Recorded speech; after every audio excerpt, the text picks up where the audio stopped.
I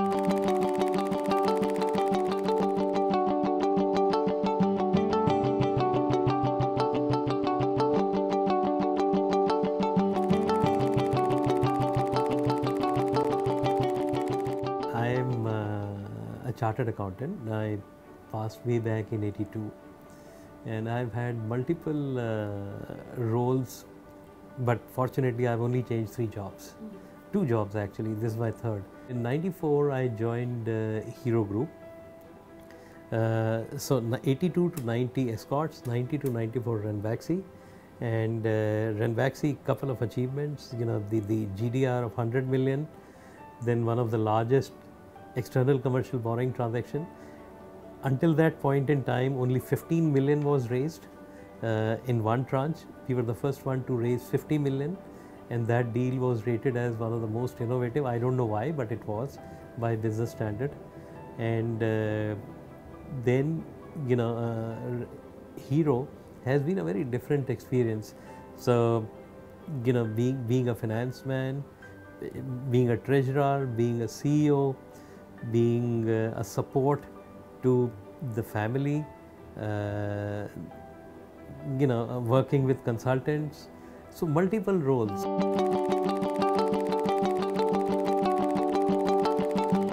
We acquired Hero TSC, bought and sold. We entered into a relationship with a partnership with Daimler, where my role was more like M&A. So from 2007, it's been all excitement up and up. 2007, I was responsible for the M&A piece for the Daimler JV. For Argo, 2007 to 2009, was responsible for the full-fledged,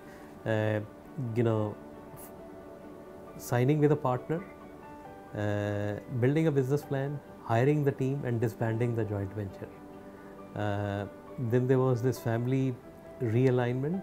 So it was again one of the most exciting opportunities, lot of learning, lot of softer areas. So what you would do is you would even look at the aspirations of different people as to what will work, and then it was getting private equity and raising loans. So that's broadly, and it's has been my profile. But 2007 to 2014 has been the most wonderful years.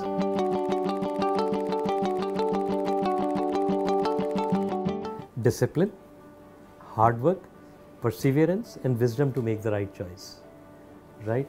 So the softer aspects, positive thinking, thank God for what you have, what you are, live in the now, live in the present, belief, conviction, etc. All of that is the softer aspects. But discipline, like I have a discipline. I formed this discipline 10 years ago or 12 years ago, saying that I will respond to every mail within 24 hours. Right, and I lived with that. And perseverance.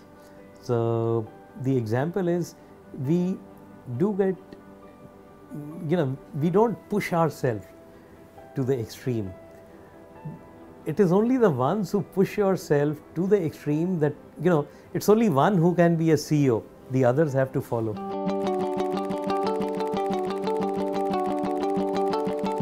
I was reading an article somewhere, the less you speak, the more you convey, right?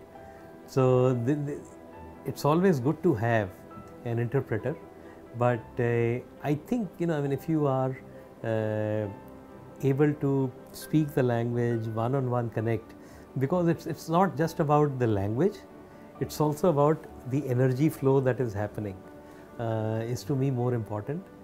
And so for example, when you're doing a deal with Japanese, the way they would say something to you and the way you interpret will be very different, right? And therefore it is important to understand the nuances and the culture of that company or that country, right? Instead of just learning the language.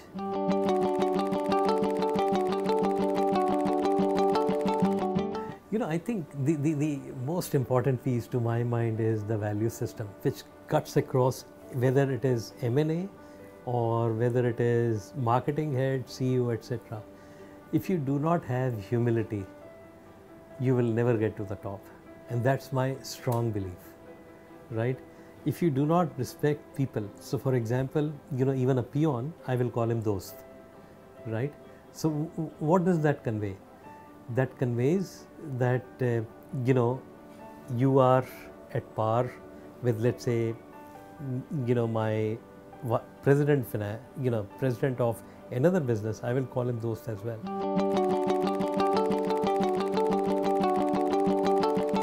So M&A within India, really not a problem. The only challenge that you find is the taker wants it at the cheapest of rates, the seller wants the highest rate. So one of the reasons, in my personal view, these M&As are not as prevalent in India is because most of these are promoter driven companies or family driven companies, and they would always like to believe that my company is worth 10 times what, let's say, a comparable will tell me, because he will find 20 reasons to say that I am much better than the others. So once the realistic view sets in, things will start to happen. Once you start to professionalize, take a dispassionate view as a shareholder versus a manager, M&As will happen. Again, what people normally say in M&A is, the regulator or the there's a lot of bureaucracy in the system. But in my interaction with, the senior most bureaucrats, is that they are extremely positive. If you have the trust and respect, and if you are ethical and also seen to be ethical, then they will give you solutions, which is not to say that they will change the law for you, but 99% of the times we follow the normal course. We do not say that let me think out of the box, let me do something different.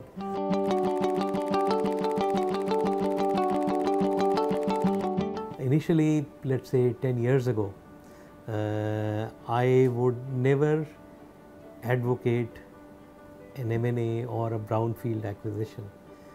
But one day I was playing with spreadsheet, and what I realized was, if I move the implementation by 18 months, the IRR changes dramatically, right? So that was the turning point to say that there should be an M&A, right? The reality is 70% of the M&As fail, because, and it's driven for a different reason. An M&A done with a long term in mind most likely will not fail.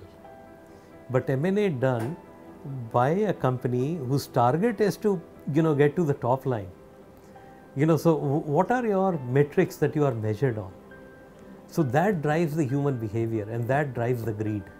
Because your compensation is linked to how many M&As are you able to complete, or your, or your compensation, will be driven what is the growth on top line, right? So once this greed goes away, or once you move away from the short-term approach, the probability is that M&A will be a very, very intrinsic tool for growth.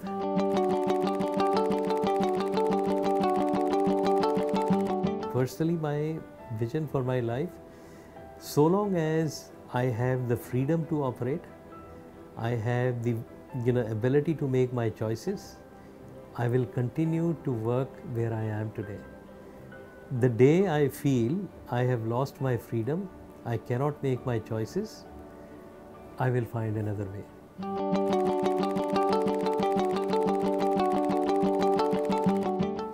I want to be a karma yogi. So never get attached to the outcome. You have a goal, but you don't get attached to that outcome, right? Whatever will happen for the good. So that is the faith in God, right? So humility. Then, there are other things like swasth, vyast and mast, which is swasth is being healthy. Vyast is just keep yourself busy and have fun. And must is enjoy life to the fullest.